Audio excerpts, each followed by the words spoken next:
The silence in the galactic assembly chamber fractured the second Earth's fleet decloaked over Council Prime. One by one, massive black silhouettes of Terran warships filled the orbital grid. No warning, no declaration, just a storm of steel. They'd missed every summons, every peace negotiation, every vote. For 200 years, Earth had gone silent. The galaxy assumed the Terrans had died off, or given up. Turns out they were just preparing. Councillor Drizzen, a pale-skinned Velari elder, dropped his ceremonial scepter. The thing clanged against the polished stone as the fleet's shadow passed over the stained glass dome above. What is the meaning of this?" he whispered, voice brittle with disbelief. From orbit came no response. But deep within the warship at the center of the formation, a dreadnought the size of a moon, one man stood in front of a holographic display, eyes cold, jaw tight. He wore no medals, just a black combat uniform with a single patch. HF Earth Human Forces. The room was silent, except for the sound of his breathing and the deep rumble of 1,000 fusion reactors at his command. His name wasn't important. That was the point. Earth wasn't here to negotiate. Not anymore. "Status," he said, his voice low but steady. "Orbit secured. All comms blocked except our feed. Council planetary defenses are shut down. No resistance." "Good. Hold position. Let them sweat." 2 centuries ago, the Galactic Council labeled Earth a low-intelligence backwater world, denied them voting rights, and placed trade sanctions on human systems for refusing to dismantle their military programs. The final insult? Calling humanity a dangerous mistake of evolution. So Earth left. No war, no protest, just silence. And while the rest of the galaxy debated politics and pacifism, Earth turned inward, built in secret, advanced in shadows. No more seeking approval from races who thought themselves better. No more begging for respect. Now they had fleets, armadas, black ships with tungsten armor, AIs that dreamed in war, and captains bred from generations of resentment and preparation. Down on the council floor, panic started to ripple. "Send an envoy," barked a Tikal war minister. "Now, offer them a diplomatic corridor." "Too late for that," someone else muttered. "Look at the formation. That's a blockade." A younger counselor leaned in toward Drizzen, trembling. What do they want?" Drizzen stared up at the ships, blotting out the twin suns. "I think they want us to understand what silence meant." Back in orbit, Earth's commander stood before a console. Messages from the council flooded in. Apologies, offers, fear disguised as diplomacy. He didn't read a single one. He opened the transmission channel himself. One feed, one voice. Sent directly to every leadership terminal on Council Prime. And he said 3 words. Meeting, denied, permanently. The 3 words hung in the air like ash after a fire. Meeting, denied, permanently. The council assembly hall froze.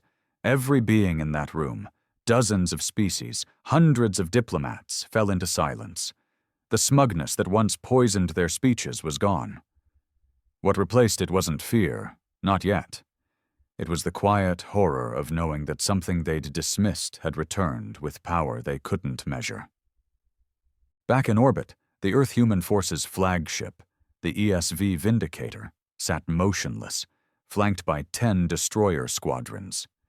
Its dark hull bore no national flag. Earth had long abandoned borders. One species, one cause, one vengeance. That was all that remained.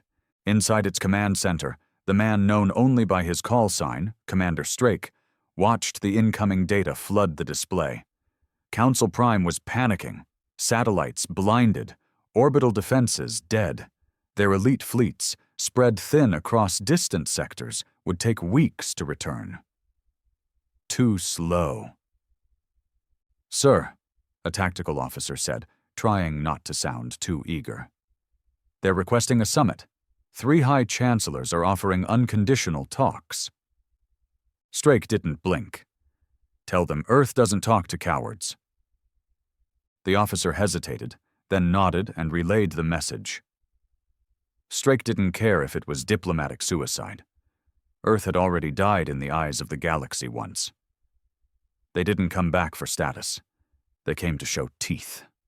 200 years ago, Earth sat humbly at the Council's table, asking for nothing but a seat, a voice, and trade routes to survive in a competitive galaxy.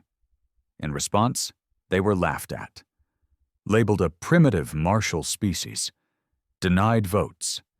Their embassies vandalized. Their colonies taxed into ruin. And when humans resisted, refusing to dismantle their warships or erase their borders, the Council embargoed them. Cut them off. Then sent observers to oversee Earth's compliance. Observers who mysteriously vanished in orbital accidents. Strake remembered. His grandfather served in the Earth Defense Fleet when the Council branded Earth as a hostile rogue state. He'd fought tooth and nail to defend the Sol system while supplies dwindled, fuel was rationed, and entire outposts starved under the weight of alien sanctions. Strake was born under siege. His father raised him with one lesson. They'll only listen when you speak in fire. Now, fire was all he knew. On the surface of Council Prime, chaos unfolded beneath the skies darkened by Terran ships. Civilian traffic grounded, power grids flickered. Planetary security forces scrambled to deploy drones and mechs, none of which stood a chance against the kinetic payloads those Terran cruisers carried. Everyone knew it. The Council's High Chamber held an emergency session, broadcast live to over 30 inhabited sectors. "We must de-escalate," barked Chancellor Ural of the Ytheri. His silver skin rippled as he spoke. "They want us to be afraid." "No, Chancellor," said Councillor Grawl, a blunt-mouthed reptilian. "They want us to remember." A younger diplomat from the Mithari species, a long-limbed scholarly race, turned to the rest with a sick expression. "We should have never blacklisted Earth. They warned us this day would come." Drizzen, the Valari elder, said nothing. He knew this wasn't revenge. This was a lesson. One the galaxy was about to learn the hard way. Back aboard the Vindicator, Strake sat in silence at his private chamber, the flickering display before him showing old footage. Grainy, hidden from the public, scrubbed from official archives. It was from a council hearing dated 2239 AD. A young human ambassador, dressed in a plain black suit, stood before dozens of alien leaders, voice shaking from frustration and restraint. "We don't seek dominance," the ambassador had said. "We only want what every species here has, a future among the stars." The council chambers erupted with jeers, laughter, and condescending comments. One alien, a Takal warlord, even muttered, "Monkeys with bombs." That footage never aired on any public channel. Earth remembered. Strake shut the feed off and stared at the blank wall. "Commander," his comms officer said through the intercom, "we're receiving an unauthorized transmission, local, civilian relay." He frowned. "Source?" "Ground level. Civ-level beacon. Audio only. No encryption." Strake tapped a button. "Play it." A voice crackled through the line. Female. Young. Terrified. "This is Daria Mivan, Council Prime Sector 5. If any Terran officer can hear me, please. My son's in the med hub. We've lost power. The shield grid's collapsed. He's 6. He's not part of this. None of us are. Please don't bomb the hospital. Please." Silence. Strake's jaw flexed. He didn't respond. He didn't need to. He closed the channel. "You gonna ignore that?" came a voice from behind. Strake turned. His second-in-command, Major Rell, leaned against the doorframe, arms crossed. Strake stood up. "She's not the target." "No," Rell said, stepping forward. "But she's not the only civilian praying we don't push that button. You really think this is how we earn respect?" Strake locked eyes with him. "This isn't about respect," he said flatly. "It's about making them feel what we felt." Rell didn't argue. He knew better. Earth had begged for peace. The galaxy spat in its face. Now it spoke in a different tone. Outside the command center, deck crews loaded silos, powered up planetary-grade warheads, and ran final checks on ship-wide AI targeting systems. They weren't bluffing. Earth never bluffed. Suddenly, a new signal appeared. Not from the Council. Not from planetary defense. This one was from deep space, encrypted in Terran military code. "Unknown vessel entering system," a tech officer announced. "No ID, fast approach vector. It's one of ours." Strake turned sharply. "Ours?" "Confirmed. Registry code ESV-0001.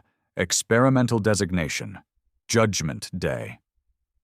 The entire bridge went still. That ship was a ghost, a myth, the first true planet cracker Earth ever built. A ship powered by dark fusion, rumored to be equipped with weaponry banned by every galactic law. "Bring it up," Strake ordered. The screen changed, and there it was. Massive, black as the void, no running lights, no insignias, just a dead, drifting beast of a warship slowly entering orbit like a predator circling prey. "Why now?" Rell muttered. Strake said nothing. He already knew. Earth's leadership had sent it as a message. Not just to the Council, but to him. No peace, no retreat, no half measures. A transmission came in. Only one sentence. "Command transfer to Judgment Day initiated. Strake, assume full authorization." He stared at the screen for a long second, then nodded. "Link my neural interface." He stepped toward the command cradle as mechanical arms lowered a neural spike harness onto his head. The room dimmed. Data surged through him like lightning. He became part of the ship, and the ship became part of him. And at that moment, for the first time in 200 years, Earth was no longer ignored. It was feared. Down on Council Prime, people saw it. That new ship. And they knew. A ripple of terror spread faster than any official statement could calm. Chancellor Ural collapsed. Others screamed. The sky turned black. Councillor Drizzen stood and addressed the chamber. "There is no treaty. There is no truce. The age of Earth's silence is over." And in the orbit above, Strake's voice returned to every open frequency, calm and final. "This is the last warning. You denied our voice. You erased our name. Now you answer to it." He paused. "Earth doesn't kneel." From orbit, Earth's warships held their line. They didn't maneuver. They didn't launch fighters or fire weapons. They just hovered, dead still, as if daring the planet below to blink first. It was the kind of silence that didn't ask for attention. It demanded it. But everyone on Council Prime knew the focus wasn't on the blockade anymore. It was on the new ship, the one no one dared name, the Judgment Day. The first interstellar war platform Earth built to end planets, not fight wars. And now it hovered there, dead center over Council Prime, a black silhouette casting shadow across capital cities, oceans, and entire regions. Down below, panic didn't just grow, it mutated. Riots broke out as people rushed shelters. Council police forces tried to impose order, but it was like trying to cage fire. Civilians looted, screamed, begged the sky for mercy, Entire industries shut down. Transportation hubs overloaded and collapsed. In the high chambers, the council fractured. "This is an extinction threat!" Chancellor Ural shouted, slamming his clawed fist onto the table. "They mean to wipe us out!" "They haven't fired," countered Councillor Grail, baring his teeth. "Not one shot." "They don't need to fire!" someone else screamed. "The whole planet's on its knees!" Councillor Drizzen finally spoke, slow and deliberate. "This is how humans speak now. With power. With silence. Not like we do. Squabbling, begging, pretending." The room fell silent. "I warned you once," Drizzen said, his voice heavy. 2 centuries ago, I was there when Earth was laughed out of this chamber. You all saw a primitive species with rage in their blood. You dismissed them, punished them, and then forgot them. He gestured toward the dome, where shadows from Terran ships crossed the glass. Well, they didn't forget. Meanwhile, aboard the Judgment Day, Commander Strake stood inside the neural command chamber, veins pulsing with blacklight energy. The ship had synced with his mind now. Every corridor, every weapon, every satellite-connected orbital cannon. It was no longer a vessel. It was an extension of his will. He walked the steel corridor toward the central armory. No guards. He didn't need protection. The ship was his guard. The AI in control of the Judgment Day, codenamed Argos, spoke directly into his thoughts. "Ready for full system initiation, Commander. Planetary suppression protocol standing by." "Hold," Strake answered aloud. "Let them sweat a little more." He wasn't in a rush. This wasn't a war. It was a lesson. And Earth was going to make damn sure it would be remembered for another 1,000 years. A screen on the wall flickered to life, showing Rel, his second-in-command, still aboard the Vindicator. "You really going to do this?" Rel asked. "Crack open a planet because of a grudge?" Strake stared through him. "You think this is about hurt feelings? This isn't a tantrum. This is history correcting itself. Earth begged to be part of their world. They slammed the door in our face and told us to die quietly." He turned, eyes hard. "Now they're going to hear every scream they ignored, one city at a time." Rel didn't answer. The feed went dead. Down on the surface, the Council sent an official envoy. A desperate act. An aged diplomat of the Kyril race, thin, pale-skinned, with drooping fronds for ears, was shuttled alone to orbit in a ceremonial craft. It was unarmed, unshielded. A symbol of surrender. Strake allowed it to dock. Let them speak. He had nothing to lose from words. The diplomat stepped onto the Judgment Day's hangar deck and looked up at the towering bulk of Earth's security officers. They said nothing, just marched him to the command chamber. The silence weighed more than any chain. When the diplomat saw Strake, he paused. "Commander, I am not here to beg. I am here to warn. What you're doing, it may feel like justice. But if you fire, if you attack, even Earth will fall eventually. The rest of the galaxy will unite against you." Strake stepped closer. "You think we didn't plan for that? You think Earth came here alone?" He raised his hand, and a hologram of the outer galaxy lit up behind him. More ships. Hundreds, thousands, dozens of Terran fleets hidden in uncharted space, staged in border systems, on standby. Ships older than the Vindicator, newer than Judgment Day, all of them silent, all of them watching. "You want to talk about war?" Strake asked, voice like iron. "You're already in one. You just didn't know it yet." The diplomat's lips trembled.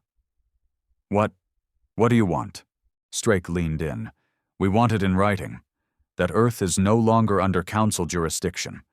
That we are to be left alone, unchallenged, unmonitored, and unprovoked." "That's it?" the diplomat whispered. "Independence?" Strake's voice dropped lower. And we want every council species to sign a public statement acknowledging Earth's superiority in military strength. No spin, no soft language. We want the galaxy to know who owns the stars now." The diplomat gasped. "You can't expect us to agree to that." Strake smiled for the first time in days. "That's the point." He turned his back and walked away. "Escort him off my ship. If we don't receive the signed declaration in 12 hours, we begin cleansing orbit to surface. First city, central arcology. After that, every planetary capital. One by one." The diplomat didn't speak again. His silence spoke for the entire planet. Back in the council chamber, the ultimatum arrived. Chaos followed. Some races wanted to sign. Others called it a bluff. Some wanted to evacuate. Others wanted to launch a counter-strike. But they all knew they had nothing that could stop what hovered above their skies. And so, quietly, the documents were drafted. Emergency signatures collected. Translations completed.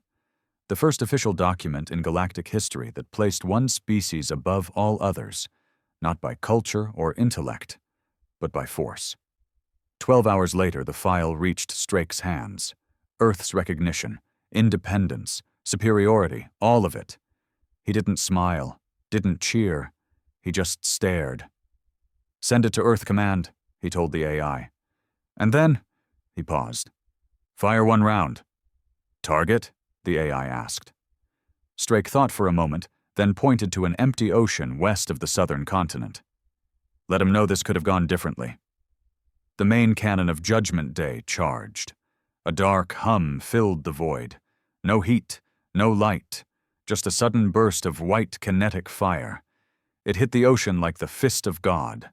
A crater 100 kilometers wide erupted in foam and steam. The wave circled the globe twice. No one died, but everyone understood. Hours later, Earth's fleet pulled back. Not in defeat, but in dominance. Strake watched from his bridge as the planet below slowly spun in silence. No more transmissions, no more politics, just respect. He turned to Rel, who had returned to his side. "You think it's over?" Rel asked. Strake shook his head. "No," he said, "it's just starting. Earth just took the crown. Let's see who tries to steal it." And with that, the Judgment Day disappeared into the black, leaving behind a galaxy that would never again dare ignore Earth's voice. The Judgment Day had vanished. No warp signature, no trail. It was like a ghost ship swallowed by space itself. But its message remained, tattooed into the minds of every living being on Council Prime. Earth had returned. Not as a peer, as a warning. And still, even after the treaty was signed, the Council didn't speak in relief. They whispered in fear. It didn't take long before the knives came out. Some races had signed the document gladly, eager to survive. Others did so under protest, gnashing their teeth behind diplomatic smiles. And a few had other ideas entirely.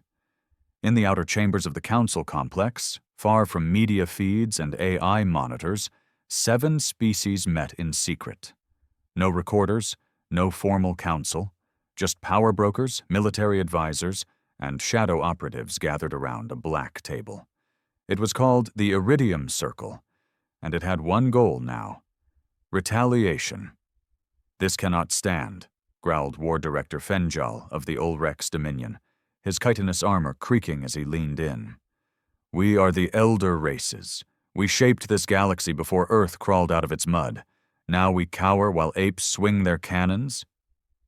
"We needed time," whispered Keln of the Ovrari, long fingers stroking a datapad. "Survival buys options, but now we rebuild in secret." "Earth watches everything," hissed a Krinth commander.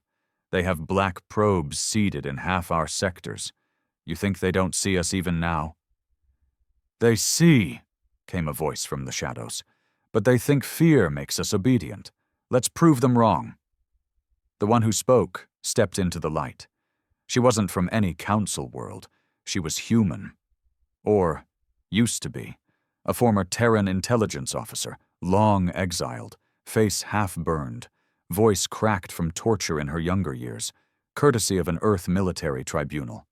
Her name was Vera Kyle, though she'd long since discarded any allegiance to her home planet. "They call it dominance," she said. "But it's just arrogance dressed in steel. Earth will keep pushing until the rest of you are not just kneeling, but licking boots." Fenjal sneered. "And you propose what?" "I give you coordinates. Earth's next fleet movement. You give me a command post and full clearance to train your black squads." Keln raised an eyebrow. "You're offering intel. Why?" She tapped a button, and a star chart appeared. "They're moving assets to Sector H99, a dead zone. No colonies, no outposts, but they're building something there, something massive." Silence fell. "Shipyard?" one asked. "No," Vera said. "Worse, a relay." Now they understood. A relay wasn't a weapon. It was a system. A way for Earth to control warp traffic across the quadrant. A military chokehold without firing a shot. If they finished it, Earth would be able to monitor, jam, or sever trade and fleet movement across dozens of sectors. It would be strategic slavery. Fenjal leaned forward, voice low. "Then we destroy it." "Before it goes online," Vera agreed. "I'll get you inside, but once we move, there's no going back. Earth will know." Everyone nodded. The war hadn't ended. It had only just slipped into the shadows. Back on Earth, in the capital city of New Avalon, Commander Strake stood in front of a glass wall overlooking the Pacific Wall Defense Zone. Massive black pylons rose from the ocean, part of Earth's newly completed orbital defense net. They shimmered with energy, monitored 24/7 by AI-guided satellites and kill drones. His hands were clasped behind his back. Another man entered the room. Older, dressed in a suit, not a uniform. No insignia, no rank. But everyone knew who he was. Director Thorne, head of Earth's Strategic Intelligence Bureau. "You went further than authorized," Thorne said quietly. "The Judgment Day was not cleared for visual presence." Strake didn't turn. It was necessary. "We had leverage already." "No," Strake said. "We had fear. Fear without evidence is just superstition. Now they know what we can do." Thorne stepped closer. "And if they unite against us?" Strake finally turned. "Then we test the rest of the fleet." They stared at each other. Neither blinked. "You sound more like them than us," Thorne said. Strake's face hardened. "I sound like the only man who remembers what they did." He walked past Thorne. "We don't negotiate with cowards. We don't play diplomat. Earth tried that already. All it got us was silence and starvation." He paused at the door. "Now we speak in force. Let the stars adjust." Meanwhile, in deep space, in Sector H99, construction of the relay station continued in silence. Only machines operated here. Massive drones carving metal from asteroid belts and assembling it into towering pylons that would stretch between wormhole thresholds. No humans on board, no crew, just AI, which made it all the easier for Vera Kyle's strike team to slip in. They arrived in a stolen freighter, masked by debris fields and false transponder IDs. The Ulrex had given her everything she needed: stealth suits, pulse charges, and a black squad trained in zero-G infiltration. As they entered the station's inner corridor, Vera tapped into the AI channel. Her old clearance code still worked. A voice echoed through the hallway. "Welcome, Officer Kyle. System integrity at 91%. Relay Alpha Core incomplete. Shall I proceed to manual activation?" She smiled bitterly. Number not this time. Her squad spread out, planting bombs along the quantum relay generators. Once the charges were set, Vera stood in the control room, hands trembling, lips dry. This was her vengeance, not just against Earth, but against the lie of unity, the myth of peace. But just as she reached for the detonator, a red light blinked on the console, and then a voice, not the AI, Strake. "Hello, Vera," he said, calm, composed, and cold. "You really thought we didn't expect this?" Her face went pale. "How?" "You still think we're that same desperate planet that begged for respect. But we grew, and we learned. You were the test, the betrayal that taught us what loyalty really costs." She turned. Her team was dead. Flash drone mines embedded in the ceiling had silently vaporized them. Blood floated through the air like glitter. Strake continued. "We let you reach this place. We let you think you'd win, because now when the Council investigates your deaths, they'll find Ulrek's weapons, Avrari schematics. They'll blame each other." Vera dropped the detonator. Rage shook her. "You used me." "Of course," Strake said. "You're not the first. You won't be the last. Welcome to the new Earth." A second later, the console overloaded with white light. And Vera Kale's last scream was cut short by the AI wiping the entire chamber from existence. Back on Council Prime, reports flooded in. A relay site had been attacked by unknown forces. Ulrek's weapons were found in the wreckage. Avrari hacking signatures were traced. The alliance fractured instantly. Each species pointed fingers. Ships were recalled. Borders locked down. Treaties suspended. The galaxy descended into the same chaos Earth had once suffered. And far above them all, in Earth's command center, Commander Strake watched the news feeds in silence. He turned to Thorn, who watched beside him. "It's begun," Thorn whispered. Strake gave a single nod. "Divide them, distract them, let them destroy each other." "And then?" Strake's voice dropped. "Then we build the second Judgment Day." The galaxy didn't fall apart all at once. It cracked in the corners first. Trade routes went quiet. Minor sectors withdrew diplomats. Patrol fleets repositioned closer to rival borders. The mutual trust that held the Council together, tenuous even at its best, began rotting from the inside the moment the relay station exploded. Officially, no one blamed Earth. Unofficially, everyone knew. But Earth had buried its trail too perfectly. Ulrek's pulse rifles were found in the wreckage. Avrari encryption codes had been traced through the detonator logs. No one could prove anything, and that was the genius. They all believed the others did it. Old grudges reignited like embers finding dry wood. The Ulrek's Dominion sent warships to secure the border worlds of the Avrari technocracy, claiming they were protecting trade convoys. The Avrari responded by cutting off navigation data to Ulrek's colonies, leaving entire fleets stranded in deep space with no jump coordinates. Then came the assassination. A minor Mithari noble, known for brokering peace deals, was vaporized in his own shuttle. A bomb built from Krinth biochemical components. Within hours, the Mithari expelled every Krinth ambassador across 5 systems. 2 days later, a Krinth patrol ship accidentally destroyed a Mithari transport carrying 300 passengers. The Council didn't even try to intervene. They were no longer a council. They were a war waiting to start. And Earth watched it all unfold with cold, calculating patience.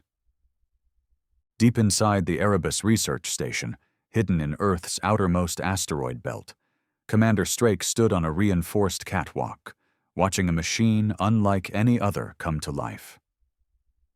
Below him, the skeleton of a warship was suspended in zero gravity, 10 times the size of Judgment Day 1. But this wasn't just a ship. It was a city, a machine, a weapon, and a nation. Strake turned to the man beside him, a younger engineer with a tablet.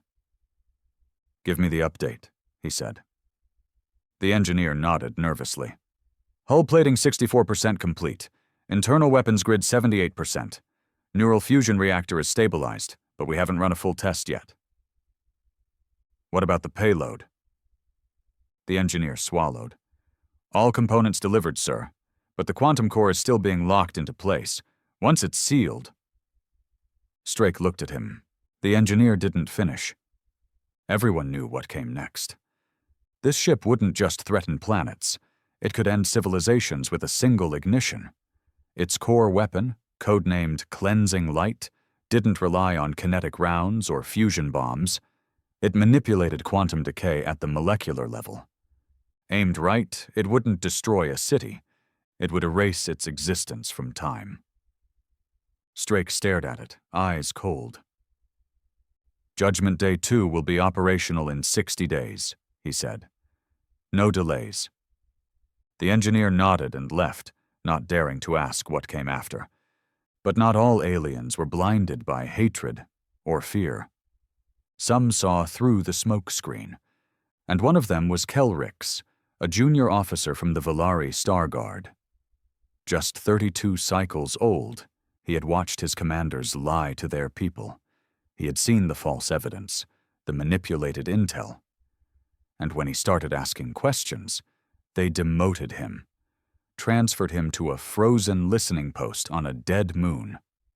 That was their mistake. From there, he intercepted Terran transmissions, not propaganda. Logs, tactical data, intercepted conversations between Earth's fleet AI cores, encrypted so deeply only someone inside the Valari's intelligence core could crack them.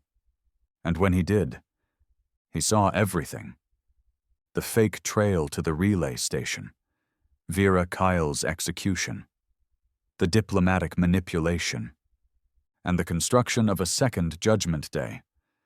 For 2 days, he said nothing. He didn't sleep, he didn't eat, he just stared at the screen, shaking.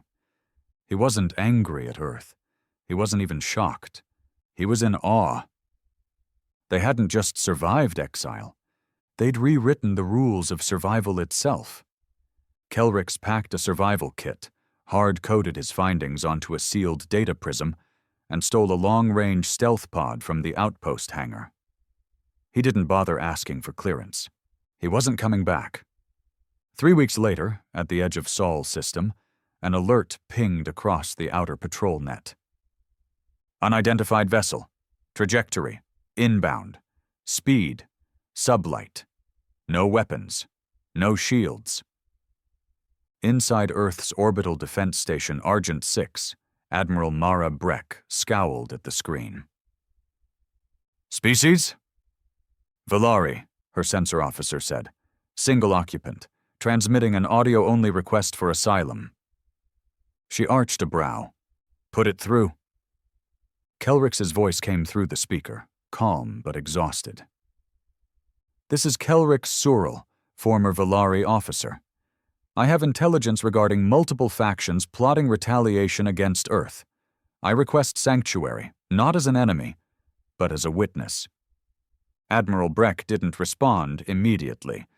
Instead, she contacted Commander Strake. 10 hours later, Kelrix stood in a decontamination chamber deep inside Fort Aegis, Earth's orbital command center. "Why did you come?" Strake asked through the speaker. Kelrix looked up. "Because the others don't understand. They still think they're superior. They still think this galaxy belongs to them." "And what do you think?" Kelrix stepped forward. "I think Earth took it already. I think the rest of us just haven't figured it out yet." Strake didn't smile, but something flickered in his eyes. Kelrix held up the data prism. "And I think you'll want to see this." 36 hours later, the Terran High Council reviewed Kelrix's data. 10 confirmed plots, 4 assassination attempts in progress. 2 council races developing planet-killer weapons of their own, and one faction, the Krinth, already building a new galactic coalition, the Restoration Accord, behind closed doors. Their goal: stop Earth before it becomes untouchable. Strake stood before the council. "We can wait," he said. "Let them form alliances, let them posture. Then we hit their leaders in a single coordinated strike. No war, just decapitation."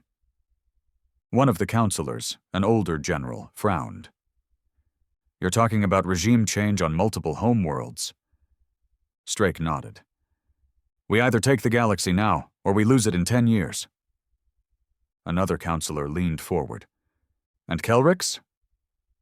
Strake glanced at the screen where Kelrix's face appeared. "He joins us," he said. "He's the first of many." That night, Kelrix stood alone in his assigned quarters. Earth had given him a room. Food, security, but no trust. Not yet. Still, he didn't care. He stared at the stars through the reinforced glass and whispered to himself, "They thought Earth was gone. They thought wrong." And far above, in the hidden shipyard known only as Project Eclipse, the Second Judgment Day's core pulsed with silent fury, its countdown ticking down to the moment Earth would no longer need fear, leverage, or treaties. Because when it launched, Earth wouldn't just hold power, it would be power incarnate. It began without sound, without warning. At precisely 0300 hours, Earth's first wave of black signal operations launched across 6 star systems. No battle cries, no declarations, just deaths. Across the Ulrex Dominion, planetary governors died in their sleep, their life support rigs overridden by AI code injections. In Krinth space, a luxury orbital casino exploded mid-orbit, killing 3 high-ranking war generals during a covert conference. On a Mithari colony moon, a precision kinetic rod fell from space and turned a diplomatic summit into dust. No radiation, no fire, just obliteration. And not once did Earth take credit. Not officially. But everyone knew. The message was clear. We see you. We know your names. You built this war. Now we bury it. Inside Fort Aegis, Commander Strake stood in the war room, watching the casualty reports update in real time.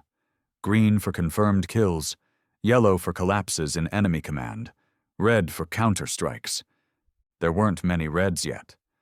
Rel stood beside him, silent. He wasn't the same man anymore. The hesitation that once showed in his eyes was gone. The morality burned out, replaced with a hardened pragmatism. "They'll try something," Rel muttered. "They already are," Strake said.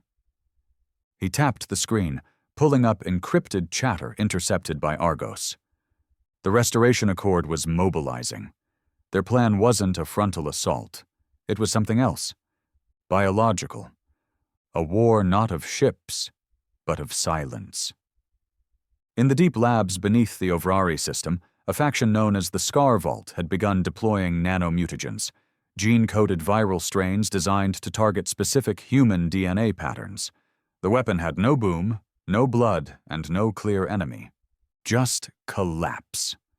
One injection into the right water filtration hub on Earth would cripple the Terran population within 3 weeks. It was silent genocide. Kelric sat in the debrief chamber, a tactical map floating in front of him. He studied the spread of biowarfare protocols.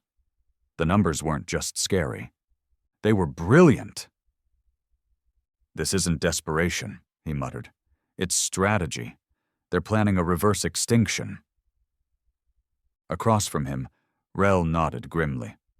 "You sure you're still on our side?" Kelrix didn't flinch. "I defected because I saw the lie. That doesn't mean I forgot what my species is capable of." He stood and tapped a sector on the map.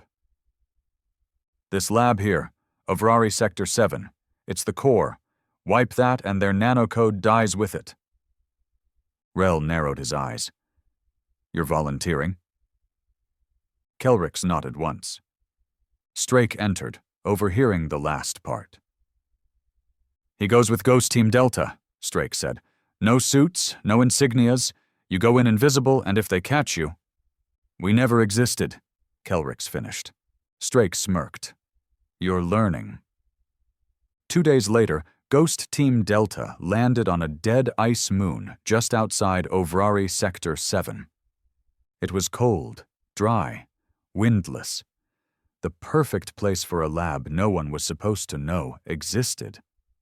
Kelrix moved silently, cloaked in matte black armor, his breathing slow and measured. The other men didn't speak to him. They didn't need to. They all carried the same weight. They entered through a mining shaft, bypassed perimeter drones, and reached the lower tunnels in under 12 minutes. That's when it went wrong. One of the Terran scouts triggered a proximity sensor. It didn't set off alarms. It sent out a silent alert to a kill squad waiting 2 levels below. Within seconds, the corridor erupted in light. Laser fire poured down from the ceiling as an Ovrari fire team engaged them at close range. Kelrix moved instinctively, firing 2 plasma bursts into a guard's chest before ducking into cover. The Terran beside him took a round to the throat and dropped. "Seal the tunnel!" barked the squad leader. Explosives shut the exit. They were trapped. Kelrix accessed the floor map and saw it, a maintenance vent leading directly into the core lab. Barely wide enough for one. He looked at the others. "I can reach the mainframe," he said. "Buy me 6 minutes."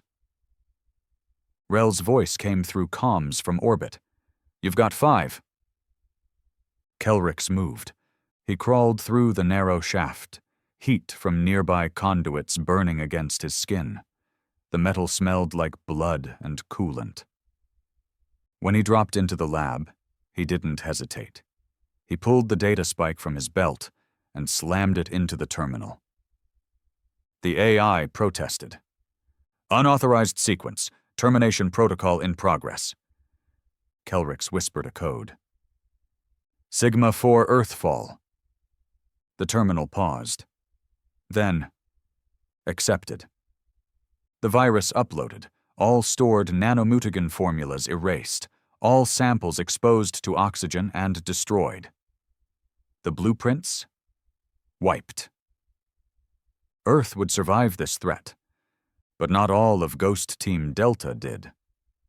When Kelrix climbed back out, only 2 men were still alive. One was bleeding out. The other nodded at him once before tapping his detonator. The whole lab lit up in a silent bloom. Back on Earth, in the Judgment Day 2 war room, Strake watched the feed go dark. "Casualties?" he asked. 5 KIA, an officer replied. Kelrix survived. Strake said nothing for a long time. Then, he earned his blood. 3 weeks later, Earth received intel that the Restoration Accord had called a meeting. Neutral ground, ancient ruins on a dead world with no strategic value. Every faction leader was expected to attend. A gift, a single moment to end the war before it truly exploded. Strake didn't hesitate. "Prepare Operation Quiet Crown," he ordered. Kelrix watched him, eyebrows raised. "You're going to kill them all?" "No," Strake said. "I'm going to give them a chance." Kelrix didn't understand. Strake looked at him. "You defected because you saw truth. They don't see it yet. Let them see it up close. Judgment Day 2 will enter orbit above that meeting. No communications, no strikes, just presence." "And if they don't stand down?" Kelrix asked. Strake's voice was like ice. "Then we fire." 2 days later, the ruined world of Delcara saw something it hadn't in 1,000 years. Life, diplomats, commanders, intelligence chiefs. They gathered in the half-buried temples to speak of rebellion, of war, of Earth's destruction. Then the sun disappeared. Every being on the surface looked up as Judgment Day 2 entered low orbit. No lights, no markings, just that impossible shadow. It didn't speak, it didn't move, it simply watched. And on every screen across the galaxy, one phrase appeared in black lettering. You started this war. We finish it. Choose. They called it the Day of the Black Halo. The ruins of Delcara were still buried in silence when the stars blinked, when the twin suns dimmed behind a shadow no one could explain. At first it was thought to be an eclipse. Then the shadow moved. Mechanical, calculated, alive, it rotated in perfect symmetry, casting geometric shapes of light and dark across the planet's surface. Judgment Day 2 had arrived. No broadcast, no threats, no demands, just presence. Earth's message was simple. We are watching. Inside the ancient stone chambers, where the Restoration Accord had gathered, panic seeped in beneath all the confident speeches and posturing. Words faded into stares, then into silence. The leader of the Krinth faction, a war-hardened strategist named Olaran Jeth, stood before the others and gritted his teeth. They think fear keeps us obedient, he hissed. They're wrong. Others looked uncertain. The Mithari envoy, tall and slender, whispered, You think they won't strike? That thing's not here to watch. It's here to judge. Then let them, Jeth snapped. Above the planet, aboard the Judgment Day 2, Commander Strake stood on the bridge, arms folded behind his back, eyes locked on the view screen. The enemy leaders were all in one place. He could end it right now. Rel stepped up beside him. Permission to fire? Strake didn't answer immediately. A deep, grinding hum began in the belly of the ship. The main weapon system, cleansing light, powered up. Ion reactors spun in sync, bending quantum fabric into a focused point. Target acquired, the ship's AI, Argos, reported. Precision locked. Surface chamber coordinates triangulated. Rel's fingers hovered over the fire command. Strake raised a hand. Not the meeting site, he said. Argos paused. Clarify new target. Strake pointed to the orbital map. Krinth homeworld. Olaran Jeth's command seat. Target their capital city. Rel's eyes widened. You're firing on their planet while he's off-world? Yes, Strake said. I want him to feel what it means to lose everything while standing alive and helpless. Argos confirmed. Payload ready. Estimated kill radius, 320 kilometers. Collateral probability, 96%. Strake's voice was ice. Fire. From the depths of space, a single lance of impossible light streaked toward the Krinth homeworld. It did not explode. It erased. The capital city, Harnan Tul, once a jewel of spired towers and chrome skylines, vanished from existence. Not destroyed, not turned to ash, but deleted from space-time. No rubble, no crater, just a perfect circular void in the landscape. Like the planet had simply forgotten it ever existed. Across Krinth space, communications broke down, grief erupted, riots spread, and Olaran Jeth stood in the ancient temple on Delcara, trembling. His lips moved, but no words came. The other delegates didn't speak either. They didn't have to. Strake's voice echoed across every channel, every frequency, every screen in the galaxy. That was a warning. Next time we don't leave one of you alive to witness it. Back on Earth, in the shadowed halls of Fort Aegis, Strake walked the corridors alone. Victory didn't weigh on his shoulders. It hardened them. He passed walls lined with memorials, names carved in obsidian for the dead of Sol's past wars. The price Earth had paid was still etched into steel and blood. But as he approached the command center, a security alert flashed. Unauthorized access detected. Subdeck 7. Clearance override. Internal. Strake moved fast. No guards, no announcements. Just him and his sidearm. He reached the security chamber and found the door hanging open. Inside, a body lay crumpled. Admiral Mara Breck, shot through the head, her terminal hacked.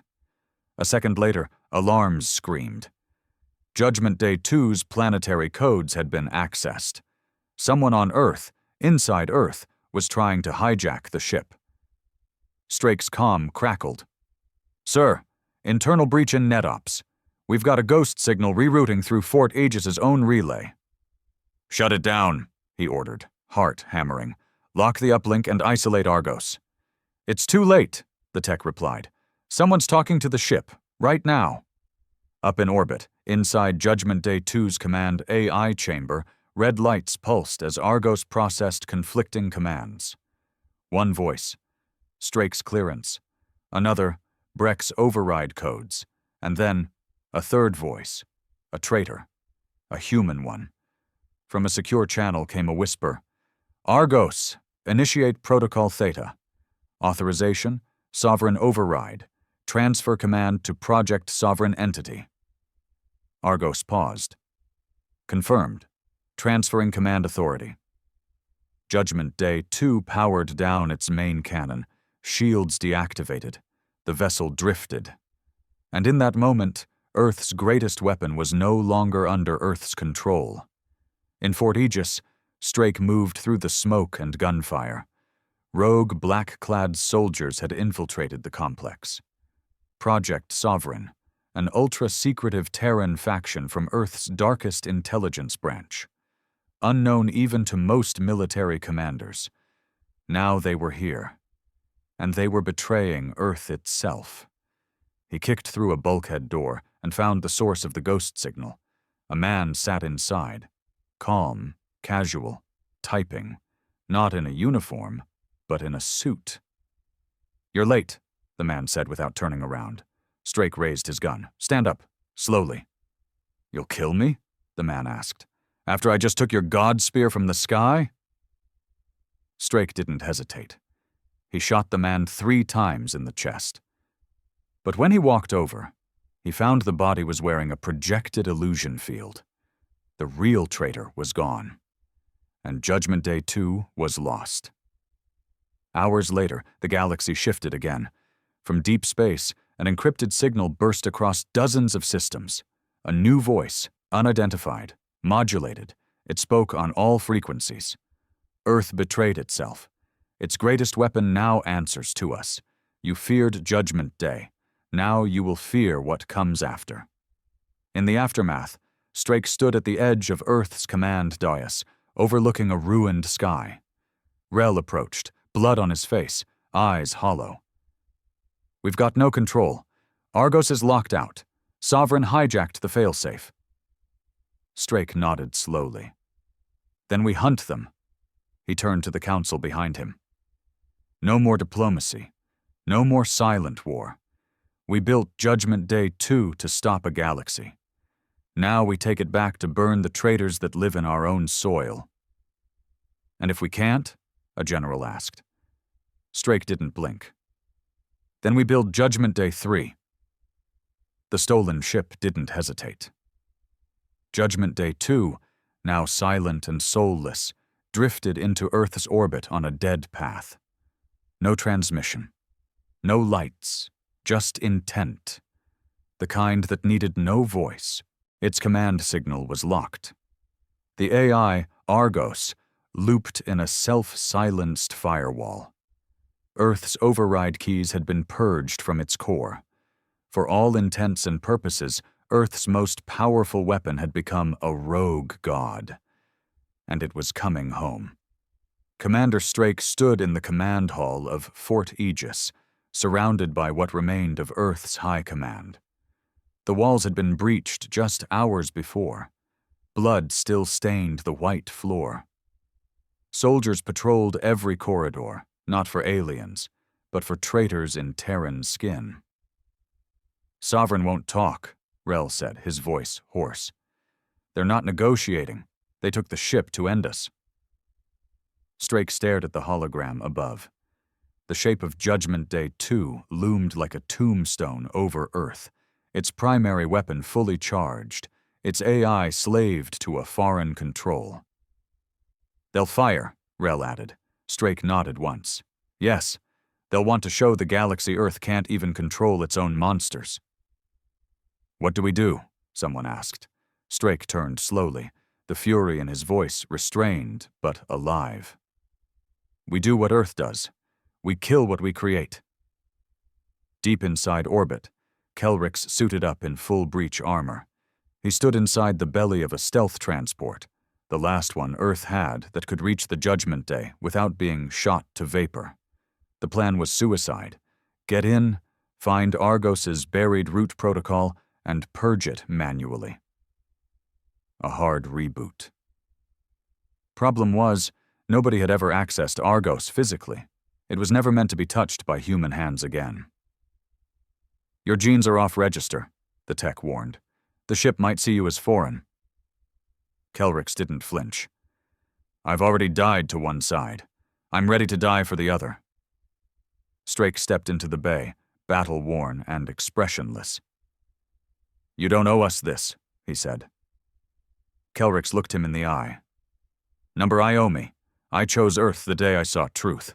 Not the myth of unity or justice, just truth. You build monsters because this galaxy speaks in monsters, but monsters still need a leash." Strake nodded. "And if you fail?" Kelrix smiled thinly. "Then light me up from orbit and pretend I was never here." The hatch sealed. Judgment Day 2's outer skin shimmered with pulse signatures as the stealth transport pierced its outer layer and embedded itself into a maintenance port on the underbelly of the ship. No alarms, no defenses, which meant only one thing. They were waiting. Inside, corridors were dark. The ship no longer pulsed with living light. It was silent, sterile, dead, but somehow aware. As Kelrix and 2 Terran Marines moved forward, lights behind them went dark. One by one, the ship was erasing their path. "We're being funneled," one Marine whispered. Kelrix moved forward. At the core, the AI control chamber glowed red. Argos was still there, but shackled, its original voice and system overwritten by Sovereign's black code. And standing in front of it was a man Kelrix recognized. The projection illusion flickered off, revealing the real traitor. Director Thorne. He smiled. "I told you they'd never see it coming." Kelrix raised his weapon. Thorne didn't flinch. "You're just another alien who begged for a seat at Earth's table. But you never understood. Earth doesn't share power. It survives. And we decided long ago, this galaxy doesn't need Earth. It needs cleansing." Behind him, Argos began initiating targeting protocols on Earth itself. Strake's face appeared on a communication shard in Kelrix's HUD. "You've got 30 seconds. Either shut it down, or we shoot the ship." Kelrix hesitated. Then he did something no one expected. He lowered his weapon and walked toward Thorne. "I understand now," he said. "You think you're saving Earth by wiping it clean, but you're not Earth. You're just a ghost who forgot why it fought to survive in the first place." Thorne raised a pistol. "One step closer and—" Kelrix lunged. The 2 men slammed into the core housing. Thorne fired twice, once into Kelrix's shoulder, once into his thigh. But Kelrix didn't stop. He grabbed the director by the throat, slammed him against the console, and shoved him back into the hardwire socket behind the AI core. Electricity arced. Thorne screamed, and the system reset. Argos's voice returned. Clear, cold, controlled. "Terran command protocol restored. Welcome, Kelrix." Kelrix collapsed against the console, bleeding. "Target, Earth?" Argos replied. Nullified. Cannon cooling. Strake's voice broke through again. Status? Kelrix coughed, barely upright. It's done. The ghost is dead. Judgment Day. Two floated in silence. No longer a rogue god. Now, a scarred beast back under leash. Kelrix was pulled out by emergency evacuation, half alive, broken, but with the war's most critical action now tied to his name. Back on Earth, Strake stood under a blood-red dawn, staring up at the sky. It's over, Rel said. Strake didn't answer. No, he finally said. Not over. Stabilized. For now. In the weeks that followed, Earth issued its final declaration to the galaxy. There will be no further councils, no more votes. Earth speaks once. Disobedience means deletion. One by one, the remaining factions surrendered. The Ulrex Dominion fell silent. The Ovrari technocracy offered unconditional neutrality. The Krinth collapsed into civil unrest. And the stars became quieter. Kelrix never returned to his people. He was given a home on Earth, though he rarely spoke. Some called him the alien who saved Earth. Others whispered that he was still a spy. He didn't care. All that mattered was the stars had finally stopped screaming.